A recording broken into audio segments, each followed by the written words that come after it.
या देवी सर्वभूतेषु शक्तिरूपेण संस्थिता नमस्तस्यै नमस्तस्यै नमस्तस्यै नमो नमः। जय माँ भगवती, जय माँ दुर्गा। आज के वीडियो में आप श्रवण करेंगे दुर्गा सप्तशती के दूसरे दिन का पाठ। जय माँ भगवती, जय माँ दुर्गा। नवरात्रि का दूसरा दिन माता ब्रह्मचारिणी की पूजा के लिए समर्पित है। माँ दुर्गा की 9 शक्तियों में से दूसरा स्वरूप ब्रह्मचारिणी का है। यहाँ ब्रह्म शब्द का अर्थ तपस्या से है। ब्रह्मचारिणी का अर्थ हुआ तप की चारिणी, अर्थात तप का आचरण करने वाली। ब्रह्मचारिणी देवी का स्वरूप पूर्ण ज्योतिर्मय एवं अत्यंत भव्य है। उनके बाएं हाथ में कमंडल और दाएं हाथ में जप की माला रहती है। माँ दुर्गा का ये दूसरा स्वरूप भक्तों और सिद्धों को अनंत फल प्रदान करने वाला है। इनकी उपासना से मनुष्य में तप, त्याग, वैराग्य, सदाचार, संयम की वृद्धि होती है। दुर्गा पूजा के दूसरे दिन इन्हीं की उपासना की जाती है। इस दिन साधक का मन स्वाधिष्ठान चक्र में स्थित होता है। इस चक्र में अवस्थित मन वाला योगी उनके कृपा और भक्ति प्राप्त करता है। तो चलिए अभी हम श्रवण करते हैं दुर्गा सप्तशती का पाठ। अध्याय पहला, भगवती की महिमा तथा मधु कैटभ का वध। भगवान विष्णु के सो जाने के कारण मधु और कैटभ को मारने के लिए ब्रह्मा जी ने जिनकी स्तुति की थी, उन देवी महाकाली की मैं स्तुति करता हूँ। वे अपने 10 हाथों में खड्ग, चक्र, गदा, बाण, धनुष, परिघ, शूल, भूषंडी, मस्तक और शंख धारण करती हैं। वे त्रिनेत्रों वाली हैं। उन्होंने अपने समस्त अंगों में दिव्य आभूषण धारण कर रखे हैं। मार्कंडेय ऋषि बोले, सूर्य के पुत्र सावरणी जो 8वें मनु कहलाते हैं, उनके पैदा होने की कथा विस्तार पूर्वक सुनाता हूँ। हे ऋषियों, उसे ध्यान से सुनिए। प्राचीन काल में स्वारोचिष मनवंतर में चैत्र वंश में सुर्थ नाम के एक राजा थे। उनका सारी पृथ्वी पर राज्य था। वे अपनी प्रजा का औरस पुत्रों की तरह पालन पोषण करते थे। इतना होने पर भी कोला विध्वंसियों के राजा के साथ उनकी शत्रुता हो गई। उनका कोला विध्वंसियों के साथ युद्ध शुरू हो गया। यद्यपि कोला विध्वंसी संख्या में कम थे, फिर भी उन्होंने सुर्थ पर विजय प्राप्त कर ली। इसके बाद राजा सुर्थ अपने नगर में आकर अपने देश का शासन करने लगा। परंतु कोला विध्वंसियों ने यहाँ भी राजा सुर्थ पर आक्रमण कर दिया।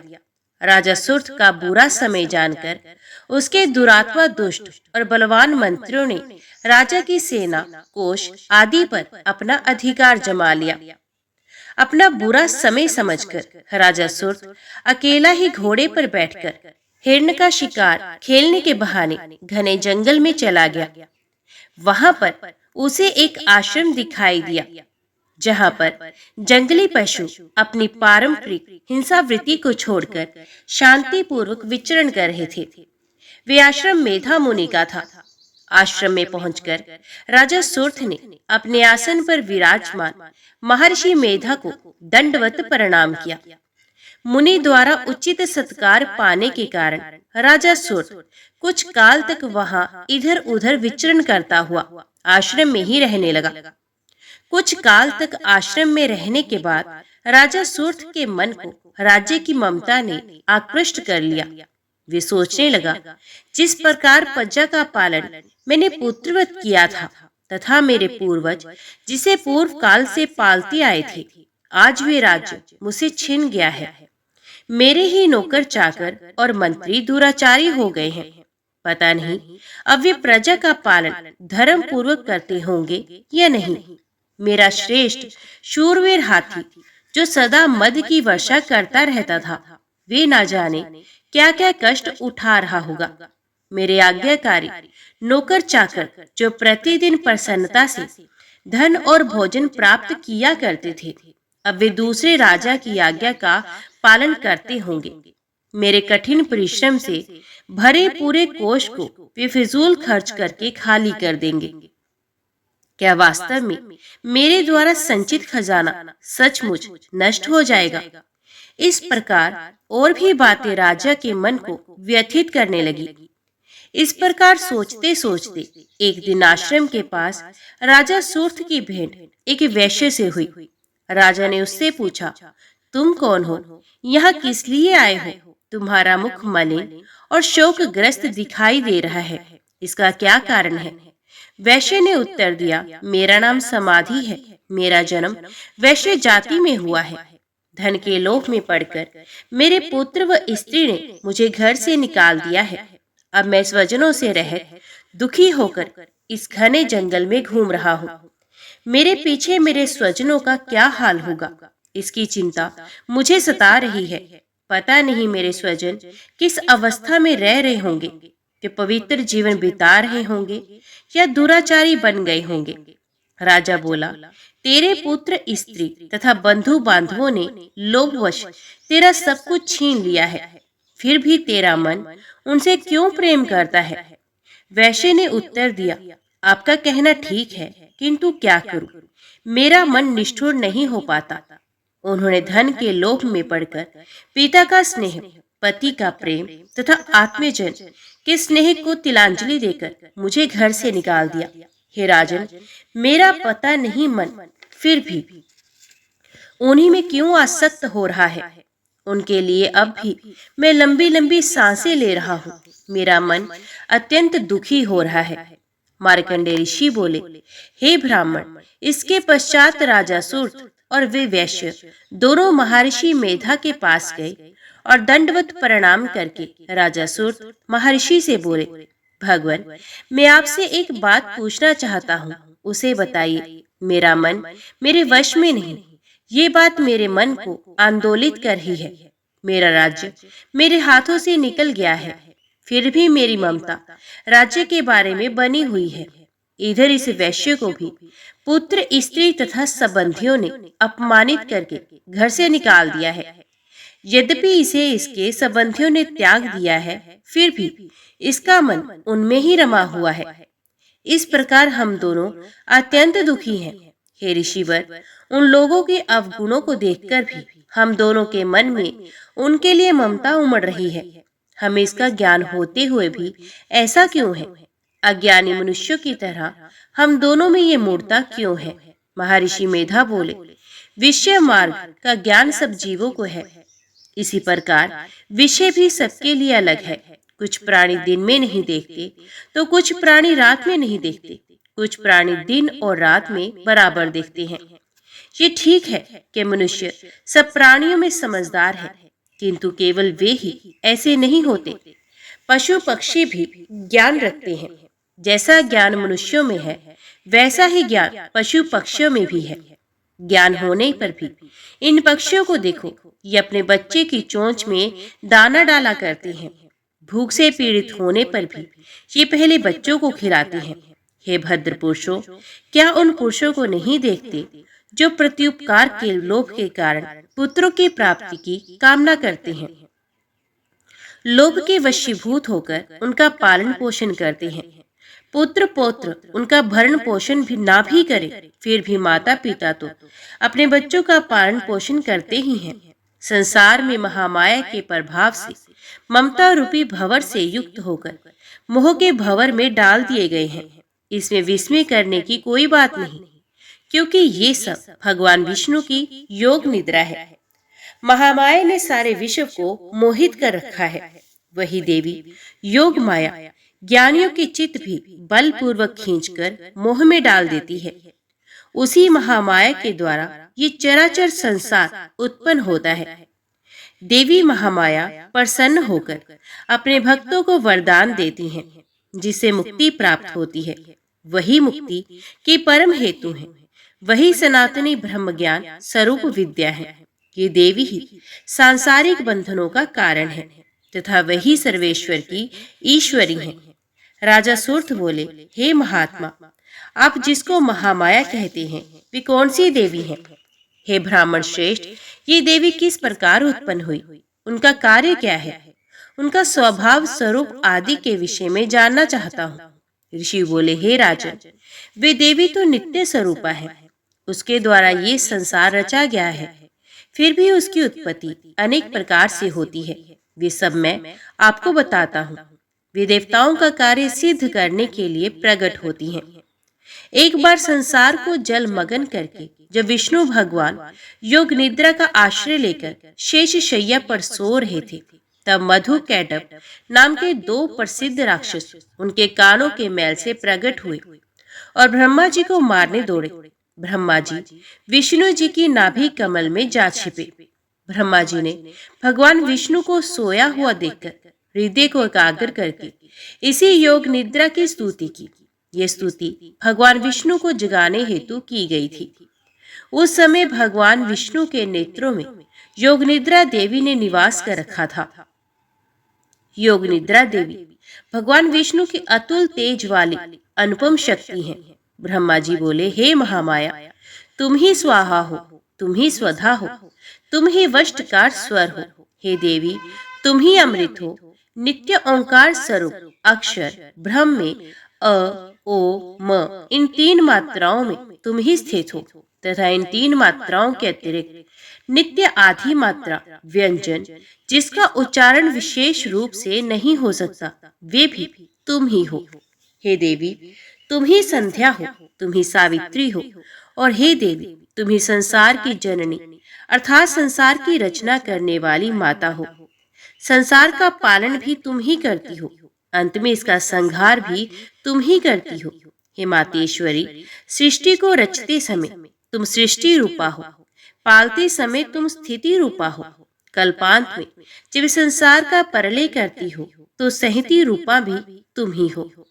तुम ही महाविद्या, महामाया, महामेधा, महास्मृति, महारात्रि हो। हे मातेश्वरी, तुम ही समस्त चराचर के तीनों गुण सत्व, रज और तम की उत्पत्ति करता प्रकृति स्वरूप हो। हे देवी, तुम ही कालरात्रि, महारात्रि तथा दारुण मोहरात्रि हो। श्री भी तुम हो, ईश्वरी भी तुम हो, लक्षण बुद्धि भी तुम ही हो। हे देवी, तुम ही लज्जा, पुष्टि, तुष्टि, शांति एवं क्षमा हो। खगधारिणी, त्रिशूल धारिणी, घोर रूपा, गदा तथा चक्र धारण करने वाली तुम ही हो। हे देवी, शंख, धनुष, बाण, भुषुंडी और परिध धारण करने वाली भी तुम ही हो। तुम ही सौम्य एवं सौम्यंतर हो, सभी सुंदर पदार्थों से भी तुच्छ अत्यंत सुंदरी हो। हे देवी, पर और अपर में श्रेष्ठ तुम ही हो और तुम ही परमेश्वरी हो। हे सभी स्वरूपों को धारण करने वाली, जहाँ कहीं सत्य और असत्य वस्तुएं हैं, उन सब में जो शक्ति है वे भी तुम ही हो। हे देवी, उन समस्त वस्तुओं की शक्ति तुम ही हो। मैं आपकी किस तरह से प्रार्थना करूं, जिस संसार की रचना, पालन और संहार करता है। ऐसी अवस्था में तुम्हारी स्तुति कौन कर सकता है। इस जगत की सृष्टि, पालन और संहार करने वाले विष्णु भगवान को जब तुमने निद्रा के वशीभूत कर दिया है, तो फिर तुम्हारी स्तुति कौन कर सकता है। हे देवी, मुझे भगवान विष्णु को एवं भगवान महादेव को भी तुमने शरीर प्रदान किया है, इसी कारण आपकी स्तुति करने की शक्ति किसमें हो सकती है। हे देवी, तुम अपने उदार प्रभावों के द्वारा ही स्वयं प्रशंसित हो। हे देवी, ये मधु और कैटभ दोनों दुर्दर्श राक्षस हैं। इन्हें मोहित करके तथा संसार के पालक भगवान विष्णु को शीघ्र ही जगा दो। इसके साथ साथ विष्णु जी के हृदय में इन दोनों को मार डालने की बुद्धि पैदा करो। ऋषि बोले, इस तरह जब ब्रह्मा जी ने मधु और कैटभ असुरों के संहार के लिए तथा भगवान विष्णु को जगाने के लिए देवी से प्रार्थना की, तो उसी समय भगवान विष्णु के नयन, मुख, नाक, भुजा, हृदय और वक्ष स्थल से निकलकर अव्यक्त जन्मा श्री ब्रह्मा जी के आगे योग माया उपस्थित हो गई तथा भगवान विष्णु भी उस योग निद्रा से जाग गए। भगवान विष्णु ने उन दोनों राक्षसों को देखा जो क्रोध से लाल आंखें किए ब्रह्मा जी को खा जाने का प्रयत्न कर रहे थे। उसी समय भगवान विष्णु ने शेष शैया से उठकर उन दोनों राक्षसों से युद्ध किया, उन्होंने उन दोनों राक्षसों से 5000 वर्ष तक केवल बाहु युद्ध किया। वे दोनों राक्षस मधु और कैटब अत्यंत बल के कारण उन्मत्त हो रहे थे। इधर महामाया ने भी उन्हें मोह में डाल रखा था। वे दोनों राक्षस श्री हरि से कहने लगे, हम तुम्हारी वीरता से संतुष्ट हैं, तुम हमसे कोई भी वर मांग लो। श्री हरि बोले, यदि तुम दोनों मुझसे प्रसन्न हो तो अब मेरे हाथों से मारे जाओ।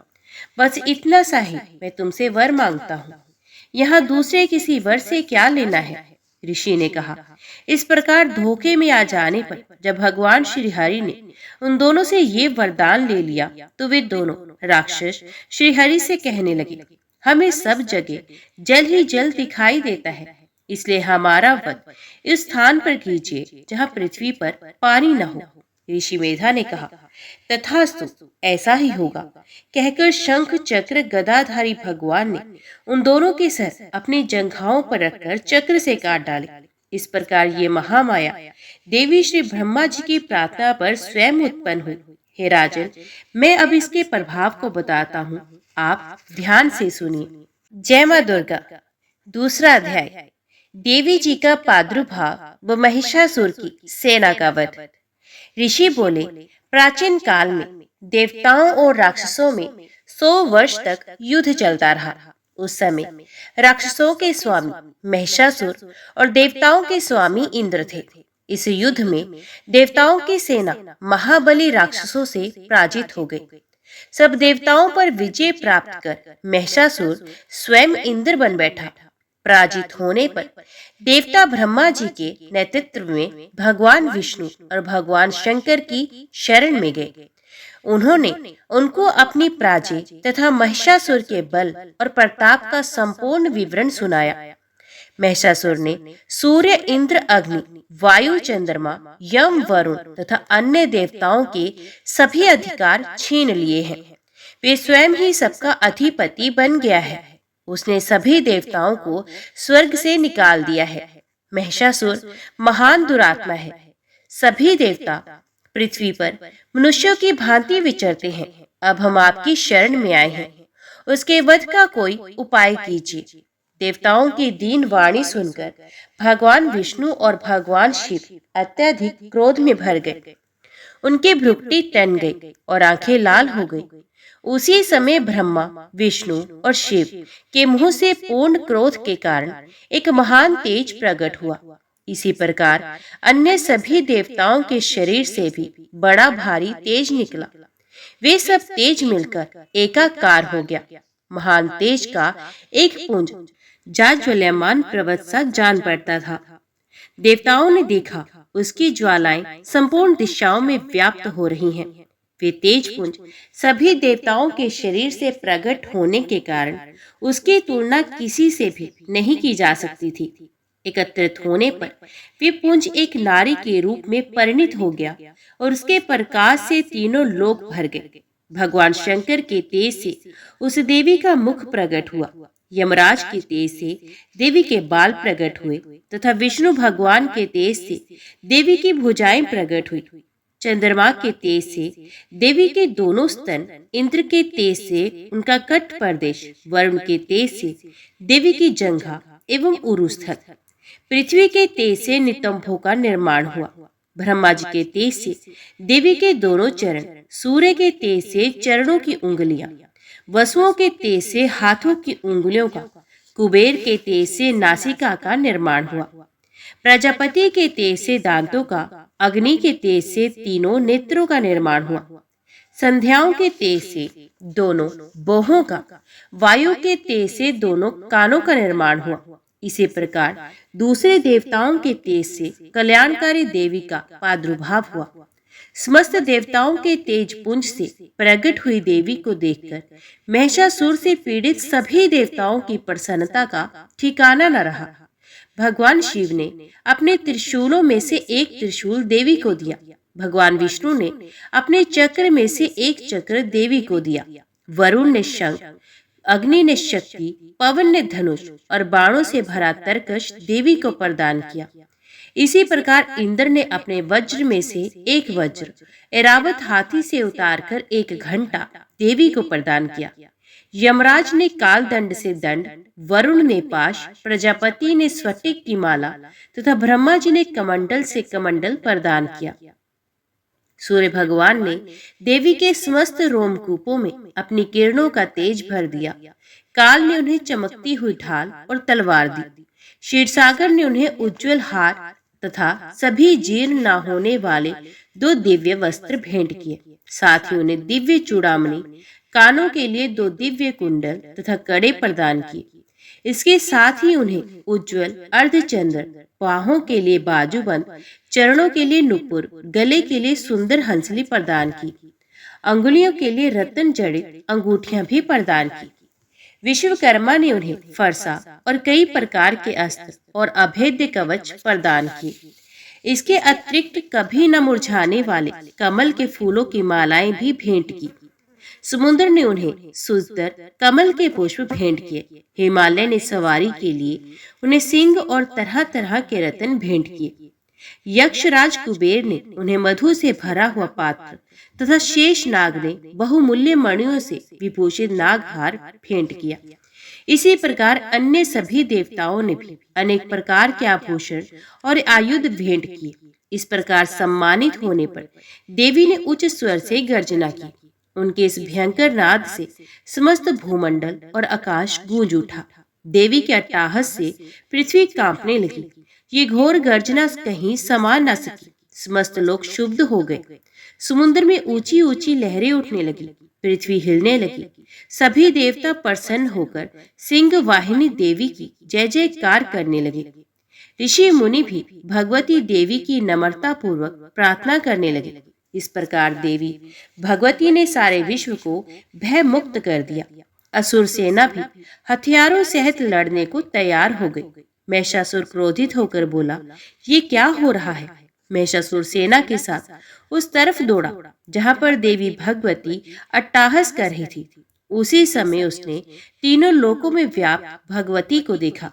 महिषासुर देखता है कि विश्व व्यापिनी देवी भगवती अपने चरणों के बोझ से पृथ्वी को रसातल में दबा रही हैं और अपने मुकुट से आकाश को छू रही हैं। उनके धनुष के टंकार से सारा पाताल लोक कंपायमान हो रहा है।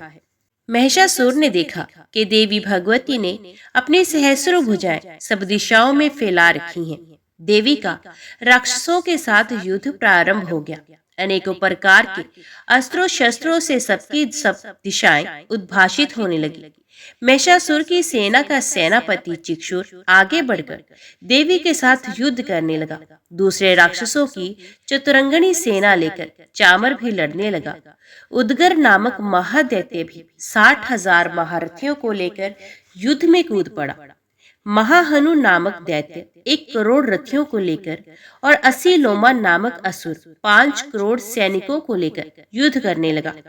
वाशकल नामक राक्षस 60 लाख सैनिकों के साथ युद्ध क्षेत्र में कूद पड़ा।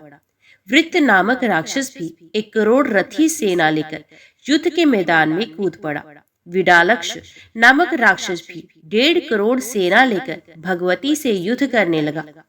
अन्य राक्षस भी अपनी सेना, रथ, घोड़े, हाथी लेकर देवी भगवती से युद्ध करने लगे। राक्षसी सेना तोमर, भिंदीपाल, शक्ति, मूसल, परशु, पट्टिश, खड़ग आदि शस्त्रों से लैस भगवती के साथ युद्ध करने लगी। कुछ राक्षसों ने देवी पर शक्तियां और पाश फेंके।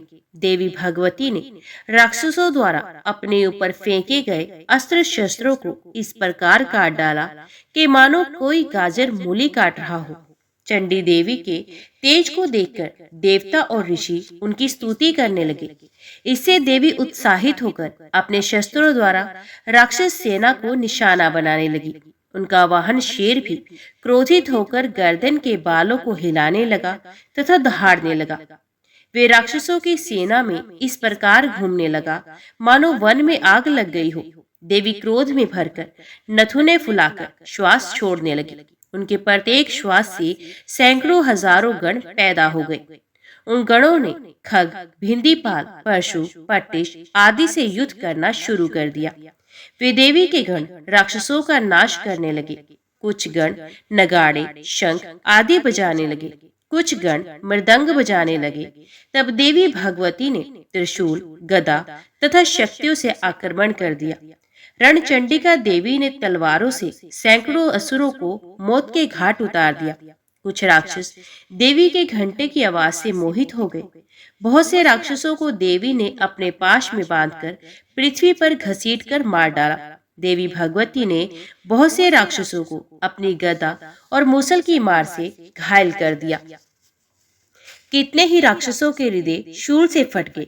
कितने ही राक्षसों को बाण की वर्षा कर देवी ने मौत के घाट उतार दिया। कितने ही राक्षसों की भुजाएं कट गई। अनेकों राक्षसों की गर्दनें शरीर से अलग हो गई। देवी ने कुछ राक्षसों के शरीर के 2 टुकड़े कर दिए। कुछ राक्षस जंघा कट जाने से धराशायी हो गए। कुछ दैत्यों की एक भुजा, एक आंख और एक टांग काटकर देवी ने उन्हें 2 हिस्सों में बांट दिया। अनेकों राक्षसों के मस्तक कटकर पृथ्वी पर गिरने लगे। राक्षसों के सर्वहीन धड़ हाथों में तलवार, शक्तियां और रिष्ट आदि अस्त्र शस्त्र लेकर घूम रहे थे। कुछ असुर देवी को ठहर जा कहकर पुकार रहे थे। युद्ध का मैदान रथी, हाथी, घोड़े एवं राक्षसों की लाशों से पटा पड़ा था। वहां पर आना जाना कठिन था। युद्ध के मैदान में इतना रक्त बह रहा था कि मानो रक्त की नदी बह रही हो। देवी चंडी ने असुर सेना का इस प्रकार संहार कर दिया मानो तिनके और लकड़ी के ढेर में आग लग गई हो। चंडी के गणों ने उन राक्षसों के साथ ऐसा युद्ध किया कि देवता प्रसन्न होकर आकाश से फूलों की वर्षा करने लगे। देवी का वाहन सिंह भी भयंकर आवाज करता हुआ तथा अपने बालों को हिलाता हुआ घूम रहा था। जय मां दुर्गा। अभी श्रवण कीजिए देवी कवच। मार्कंडेय जी ने कहा, हे पितामह, जो साधन संसार में अत्यंत गोपनीय है, जिनसे मनुष्य मात्र की रक्षा होती है, तथा आपने अब तक जिसे किसी से भी प्रकट नहीं किया है, वे साधन मुझे बताइए। ब्रह्मा जी ने कहा, हे ब्राह्मण, संपूर्ण प्राणियों का कल्याण करने वाला देवी का कवच अत्यंत गोपनीय है। हे महामुने, उसे सुनिए। हे मुने, दुर्गा की 9 शक्तियों में पहली शक्ति का नाम शैलपुत्री है। दूसरी शक्ति का नाम ब्रह्मचारिणी है। तीसरी शक्ति का नाम चंद्रघंटा है। चौथी और 5वीं शक्ति का नाम कुष्मांडा और सकंद माता है। छठी शक्ति का नाम कात्यायनी है। 7वीं, 8वीं और 9वीं शक्ति का नाम कालरात्रि, महागौरी और सिद्धिदात्री है। जो मनुष्य अग्नि में जल रहा हो, युद्ध क्षेत्र में शत्रु से घिर गया हो तथा अत्यंत कठिन विपत्ति में फंस गया हो, यदि वे भगवती दुर्गा की शरण का सहारा ले ले तो उसका कभी युद्ध या संकट में कोई कुछ नहीं बिगाड़ सकता। कोई विपत्ति उसे घेर नहीं सकती और ना उसे कोई शोक, दुख या भ्रम भी प्राप्ति हो सकती है। जो प्राणी भक्ति पूर्वक भगवती का स्मरण करते हैं, उनका अभ्युदय होता रहता है। हे भगवती, जो लोग तुम्हारा स्मरण करते हैं, निश्चय ही तुम उनकी रक्षा करती हो। प्रथम चामुंडा देवी प्रेत के वाहन पर आरूढ़ रहती हैं। वाराही महिषी के आसन पर रहती हैं। इंद्री का वाहन ऐरावत हाथी है। वैष्णवी का वाहन गरुड़ है। माहेश्वरी बैल के वाहन पर तथा कुमारी मोर के वाहन पर विराजमान है। श्री विष्णु पत्नी भगवती के हाथों में कमल है तथा वे कमल के आसन पर निवास करती हैं। श्वेत वर्ण वाली ईश्वरी वृषभ पर सवार है। सरस्वती संपूर्ण आभूषणों से युक्त हैं तथा वे हंस पर विराजमान हैं। अनेक आभूषणों तथा रत्नों से देदीप्यमान सभी देवियां सभी योग शक्तियों से युक्त होती हैं। इनके अलावा और भी देवियां हैं जो दैत्यों के नाश के लिए तथा भक्तों की रक्षा के लिए क्रोध युक्त होकर रथ में सवार है तथा इनके हाथ में शंख, चक्र, गदा, शक्ति, हल, मूसल है। खेटक, तोमर, फरशु, पाश, भाला, त्रिशूल तथा उत्तम शरंगी धनुष आदि अस्त्र शस्त्र विराजमान है, जिनसे देवताओं की रक्षा होती है तथा देवी जिन्हें दैत्यों की देहनाश तथा भक्तों के मन में भय नाश के लिए धारण करती हैं। महाभय का विनाश करने वाली महानबल, महाघोर कर्म तथा महान उत्साह से सुसंपन्न हे महारौद्रे, तुम्हें नमस्कार है। हे शत्रुओं का भय बढ़ाने वाली देवी, तुम मेरी रक्षा करो। दुर्दश तेज के कारण मैं तुम्हारी ओर देख भी नहीं सकता। इंद्रिय शक्ति पूर्व दिशा में मेरी रक्षा करे तथा अग्नि देवता की आग्नेय शक्ति अग्निकोण में हमारी रक्षा करे।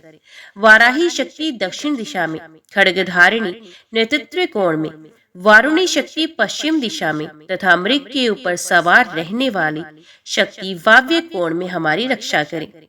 कुमारी उत्तर दिशा में, ईश्वरी शक्ति ईशान कोण में, ब्राह्मणी शक्ति ऊपर तथा वैष्णवी शक्ति नीचे हमारी रक्षा करे। चामुंडा देवी दसों दिशाओं में हमारी रक्षा करे। आगे जया पीछे विजया हमारी रक्षा करे। बाएं भाग में अजिता दाएं भाग में अपराजिता रक्षा करे। शिखा में उदोतिनी तथा मस्तक की उमा हमारी रक्षा करे। ललाट में मालाधारी, दोनों भ्रुवों में यशीवनी, भ्रुवों के मध्य में त्रिनेत्रा तथा नासिका में यमघंटा हमारी रक्षा करे। दोनों नेत्रों के बीच में शंखिनी, दोनों कानों के मध्य में द्वारवासिनी, कपोलों की कालिका, कर्ण के मूल भाग में शांकरी हमारी रक्षा करे। नासिका के बीच का भाग सुगंधा, ओष्ठ में चर्चिका, अधर में अमृत कला तथा जीभ में सरस्वती हमारी रक्षा करे। कुमारी दांतों की, चंडिका कंठ प्रदेश की, चित्र घंटा गले की तथा महामाया तालु की रक्षा करे। कामाक्षी ठोड़ी की, सर्वमंगला वाणी की, भद्रकाली ग्रीवा की तथा धनुष को धारण करने वाली कमर की रक्षा करे। कंठ से बाहर नीलग्रीवा, कंठ की नली में नलकुवरी, दोनों कंधों की हडग्नि तथा वज्र को धारण करने वाली दोनों बाहु की रक्षा करे। दोनों हाथों में दंड को धारण करने वाली अंबिका अंगुलियों की रक्षा करे। शूलेश्वरी नखों की तथा कुलेश्वरी कुक्षी प्रदेश की रक्षा करे। महादेवी दोनों स्तनों की, शोक को दूर करने वाली मन की रक्षा करे। ललिता देवी हृदय में तथा शूल धारिणी उदर की रक्षा करे। नाभि की कामिनी तथा गुह भाग की गुहेश्वरी रक्षा करे। कामिका तथा पूतना लिंग की तथा महेशवाहिनी गुदा की रक्षा करे। भगवती कट प्रदेश तथा विंध्यवासिनी घुटनों की रक्षा करे। महाबला देवी दोनों पिंडलियों की रक्षा करे। नारसिंगी दोनों पैर के घुटियों की, तेजसी देवी दोनों पैर के पिछले भाग की, श्रीदेवी पैर की अंगुलियों की तथा तलवासिनी पैर के तलवों की रक्षा करे। दंष्ट्राक्राली नखों की, ऊर्ध्व केशनी देवी केशों की, कावेरी रोम छिद्रों की, वागेश्वरी त्वचा की रक्षा करे। पार्वती देवी रक्त मज्जा वसा मांस हड्डी और मेदे की रक्षा करे। कालरात्रि आंतों की तथा मुक्तेश्वरी पित्त की रक्षा करे। ब्राह्मणी शुक्र की, क्षत्रेश्वरी छाया की, धर्मधारिणी देवी अहंकार मन तथा बुद्धि की रक्षा करे। अभेद्य जोड़ों की रक्षा करे। वज्रहस्ता देवी प्राण, अपान, व्ययान, उदान तथा समान वायु की, कल्याण शोभना हमारे प्राणों की रक्षा करे। नारायणी देवी रस रूप गंध शब्द तथा स्पर्श सत्व रज एवं तमो गुणों की रक्षा करे। वाराही आयु की, वैष्णवी धर्म की, चक्रिणी यश और कीर्ति की, लक्ष्मी धन और विद्या की रक्षा करे। हे इंद्राणी तुम मेरे कुल की, हे चंडिके तुम हमारे पशुओं की रक्षा करो। महालक्ष्मी पुत्रों की तथा भैरवी पत्नी की रक्षा करे। सुपथा हमारे पथ की, क्षेमकरी मार्ग की रक्षा करे। राजद्वार पर महालक्ष्मी तथा सब और व्याप्त रहने वाली विजया भय से हमारी रक्षा करे। हे देवी इस कवच में जो स्थान छूट गया हो उसकी रक्षा आप स्वयं करें। यदि मनुष्य अपना कल्याण चाहे तो वे बिना कवच के पाठ के एक पग भी नहीं चल सकता। कवच का पाठ करने वाला व्यक्ति अतुल ऐश्वर्य प्राप्त करता है, उसे युद्ध में कोई नहीं हरा सकता। तीनों लोकों में उसकी पूजा होती है। ये देवी का कवच देवताओं के लिए भी दुर्लभ है। कवच का पाठ करने वाला व्यक्ति की असमय मृत्यु नहीं होती, वे 100 वर्ष से अधिक समय तक जीवित रहता है। इस कवच का पाठ करने से सर में सीकरी, चेचक आदि रोग नष्ट हो जाते हैं। स्थावर विष, जंगम विष, कृत्रिम विष आदि नष्ट हो जाते हैं।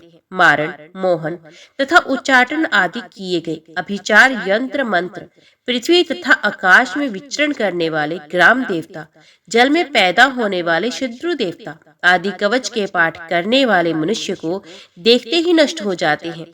कवचधारी पुरुष को राजा के द्वारा सम्मान प्राप्त होता है। कवच मनुष्य के तेज में वृद्धि करता है। उसकी कीर्ति संसार में प्रतिदिन बढ़ती रहती है। जो इस कवच का पाठ कर सप्तशती का पाठ करता है उसकी पुत्र पौत्रादि संतति चिरकाल तक विद्यमान रहती है। इस कवच का पाठ करने वाला सुंदर रूप को पाकर सदा शिव के साथ आनंद पाता है। जय माँ दुर्गा। अभी हम श्रवण करते हैं श्री दुर्गा चालीसा। नमो नमो दुर्गे सुखकर्णी, नमो नमो अम्बे दुखहरणी। निरंकार है ज्योति तुम्हारी, तीहूं लोक फैली उजियारी। शशि ललाट मुख महाविशाला, नेत्र लाल भृकुटी विकराला। रूप मातु को अधिक सुहावे, दर्श करत जन अति सुख पावे। तुम संसार शक्ति लेकीना, पालन हेतु अन्न धन दीना। अन्नपूर्णा हुई जगपाला, तुम्ही आदि सुंदरी बाला।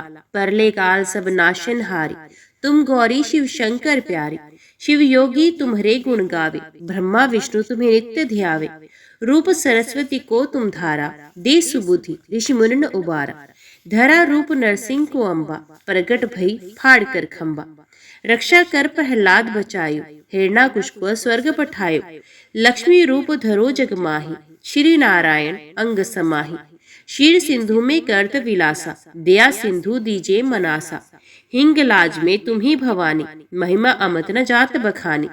मातंगी धूमावती माता, भुवनेश्वरी बगला सुखदाता। श्री भैरव तारा जग तारिणी, छिल भाल भव दुख निवारिणी। केहर वाहन सोह भवानी, लांगुर वीर चलत अगवानी।